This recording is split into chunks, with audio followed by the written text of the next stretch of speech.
And sometimes, this idea of transformation and transformation at every cost is not always useful, because what we tend to do is that we will say, I want to take Lusanda because she's a black female to develop this. But maybe Lusanda doesn't yet have, and I use the word yet on purpose, doesn't have the skills and the expertise yet to develop the scale of product that you wanted to develop. And you should be able to trust in the abilities of the ones, and back in the day, obviously it was early 2000s, late 90s, the idea of using white men to get involved in these projects was anti-transformation. But maybe in that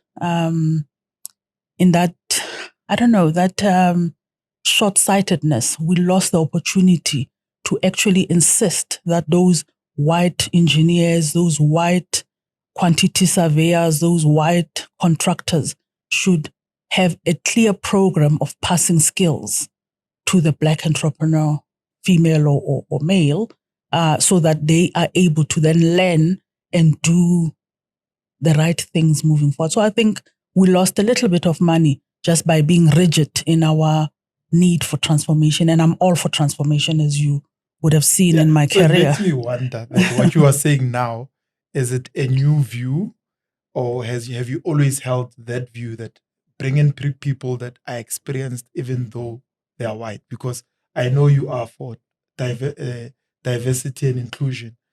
So I'm sure back in the day you advocated for transformation, right? But now you're saying there was a bit of short-sightedness in how governance was done back in the day, where even people that were not primarily black but had the skills should have been allowed to actually do the work. Yes. I think that, it's obviously sometimes hindsight, they say it's perfect science. Best teacher what? Best teacher. And obviously back in the days, most of us were a little bit too activist in our need for change. We wanted to make sure that, a young black company that started construction was given the opportunity to do that. True. And you push for that, irrespective of whether or not they could deliver.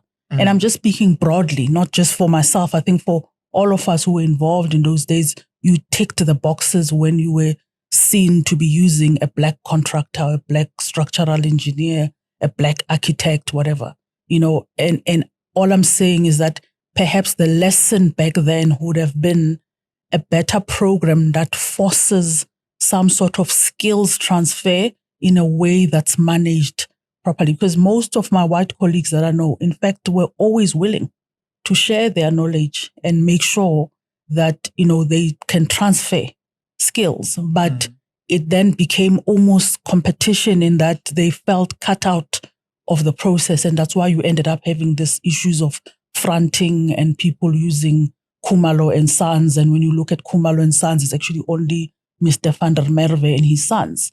Khumalo and Sons is just a name, just because they wanted access to contracts. But if we had managed it properly, you say, no, Mr. van der Merwe, you don't have to be Khumalo and Sons. You can be yourself, but partner with a proper Khumalo and Sons and transfer skills in a way that's managed and that has an end date of saying at what point are we then comfortable that the actual Khumalos are gaining the skills. I mean, in today's procurement, what we see is that, there's always allegations that it's people who are politically connected who get things. I don't know if that's the truth in our sort of environment, but fortunately now, there's a lot of black people who are experienced, who've done this, bent their fingers, can now develop and don't need a Mr. van der Merwe to hold their hand.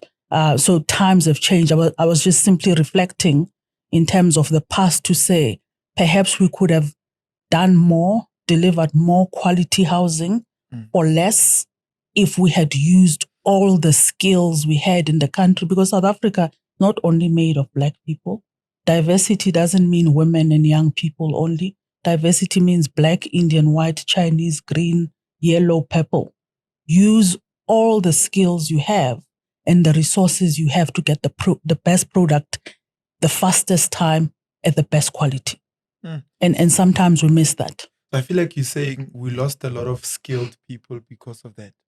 And because of that, we also lost money that could have been used for more housing, but we're using it fixing some mistakes. Yeah. But based on that, in terms of... We're like learning on the job, which sometimes is the best way to learn, but sometimes it comes at a cost. It's very expensive to learn on the job. So when you look at innovation and regulatory measures that need to be in place when you do work like this, how do you balance that to be able to have that innovation that says we are willing to take the risks, even if somebody doesn't know certain things, but we need to be able to have the right people at the same time? Where have you found the sweet spot now? Yeah.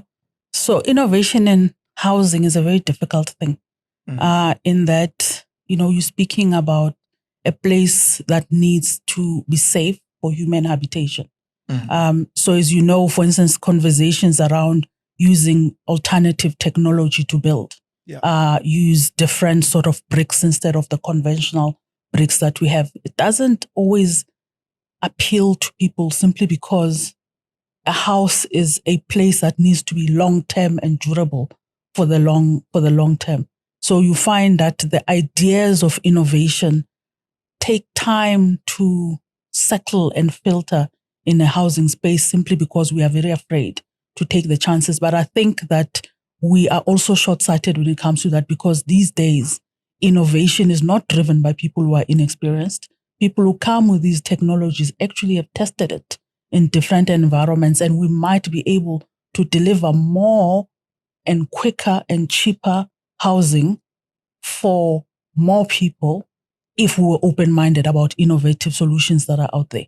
But because we haven't tried them and we are afraid to test the unknown, we are losing the opportunity. So I think for me, it's not the same that, back in the day when we were starting to build housing, we were trying to use people who were still learning from a professional point of view in terms of the skills that they needed to have acquired to be able to build these structures. Is different from saying use someone who's already been in the space but is now trying to test a new methodology or a new product that could give you the same thing but maybe quicker, better for the environment, etc. I don't know. I mean, sometimes they are selling, people are just selling for marketing purposes that, it's noise proof, it's fireproof, you can build it for half, it's quicker, you can build it for half what you are currently building it for. But the point is, we won't know until we try some of these. But why aren't we trying? I think people are just, it's a mindset issue. I mean, I know that when we funded one client, I think it was called Drivelines, the project. Drivelines, in Jeffrey's Town. In Maboneng. It was a container housing. Yes. Took long to fill that that development with tenants because people were just uncomfortable living in a container development. But once people